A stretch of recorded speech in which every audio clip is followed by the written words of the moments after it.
நடித்த நானி. அவர் வந்து இப்போ ஒரு படம் ரீசெண்டாக நடிச்சிருக்காப்புல, ஹாய் நன்னா அப்படின்னு ஒரு மூவி. தெலுங்குல வந்து நன்னானா அப்பா. அந்த மூவி அதாவது உங்களுக்கு இந்த லீவ் ஹாலிடேஸில் ஒரு பார்க்க வந்து ஒரு சரியான ஒரு படம் அப்படின்னு பார்த்தீங்கன்னா நான் அதை ப்ரிஃபர் பண்ணுவேன்.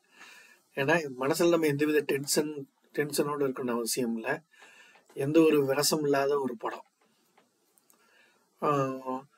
ஒரு ஃபர்ஸ்ட் ஹாஃப் பார்க்கும்போது நமக்கு ஏதோ ஜட்ஜ் பண்ண போகிறோம் போல அப்படின்ற மாதிரி இருக்கும். அதாவது ஏற்கனவே பார்த்த படங்களோட சில கேட்சி சீன்ஸ் எல்லாம் இதுலேயும் இருக்கும். சாங்ஸ் நேவிகேட் பண்ணிக்கிட்டே போகும் இந்த படத்தில்.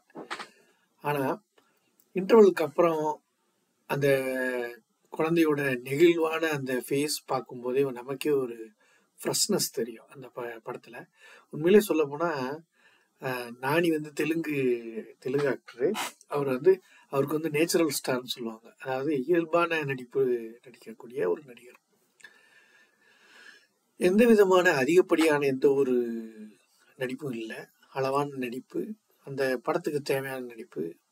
கேமராமேனை ரொம்ப அழகாக பாராட்டணும். நல்ல கேமராமேன், அருமையாக எடுத்திருக்காங்க. எந்த ஒரு சீனும் அதிகமாகவும் இல்லை, கம்மியாகவும் இல்லை. கரெக்டான ஒரு ஸ்டேபிள் ஸ்டேஜில் அந்த மூவி எடுத்திருக்காங்க. இப்போ அந்த படம் ஓடிடியில் தமிழ்லையும் இருக்குது, தெலுங்கு, ஹிந்தி எல்லா லாங்குவேஜ்லையும் இருக்குது. ஏன்னா தமிழ் வந்ததுனால நான் சொல்கிறேன், நீங்கள் ட்ரை பண்ணி பாருங்கள்.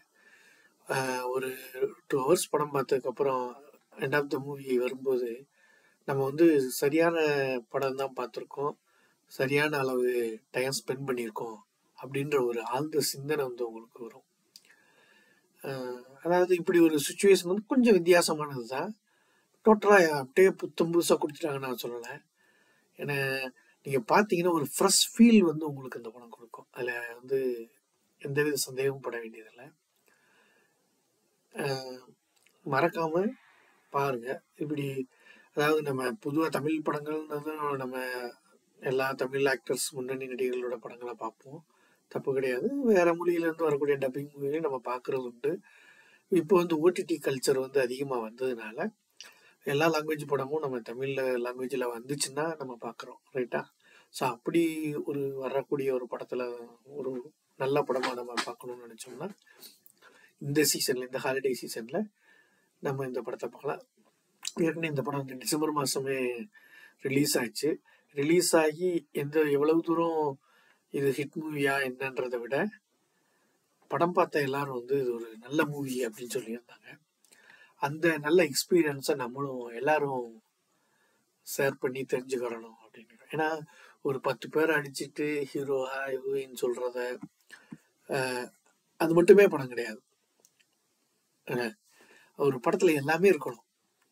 இல்லை அந்த நடிகர் வந்து வெர்சடைலாகவும் நடிக்கணும், இயல்பாகவும் நடிக்கணும், எல்லா சைடும் நடிக்கணும். ஏன்னா இவர் நிறைய ஆக்ஷன் மூவி பண்ணியிருக்காங்க. இருந்தாலும் இந்த நம்மளை பொறுத்த வரைக்கும் ஒரு நடிகர் படம்னு பார்க்குறப்ப அப்படியே ஒருத்தர் அரைச்சமாகவே அரைச்சிக்கிட்டு இருக்காம கொஞ்சம் வெரைட்டியாக ஃபீல் இருக்கிற மாதிரி படம் நடிக்கும்போது நமக்கே வந்து அந்த ஹீரோ மேலே ஒரு இம்ப்ரெஷன் வரும். உங்களுக்கு நானி யாருன்னு தெரியும். நானி படத்தில் நடித்த அந்த ஹீரோ தான் சமந்தாவும் அவரும் நடிச்சிருப்பாங்க. ஸோ உண்மையிலே நல்ல படம். ஒரு முறை ட்ரை பண்ணி பாருங்கள். படம் நீங்கள் பார்த்துட்டீங்க அப்படின்னா கமெண்ட்டில் கூட போடலாம். உங்களுக்கு பிடிச்சிருந்துச்சுன்னா உங்கள் எக்ஸ்பீரியன்ஸை ஷேர் பண்ணுங்கள் கமெண்ட்டில். ரொம்ப நல்லா இருந்துச்சுன்னு நீங்கள் ஃபீல் பண்ணிங்கன்னா உங்கள் ஃப்ரெண்ட்ஸ் சர்க்கிளுக்கு ஷேர் பண்ணுங்கள். அவங்க பார்த்து அவங்களும் என்ஜாய் பண்ணட்டும். நன்றி நண்பர்களே. மீண்டும் அடுத்த ஒரு படத்தில் ஒரு தரமான ஒரு படம் வரும்போது நான் அதை பார்த்துட்டு இதே மாதிரி ஒரு வீடியோ போடுறேன். உங்கள் ஆதரவை எனக்கு கொடுங்க. நன்றி.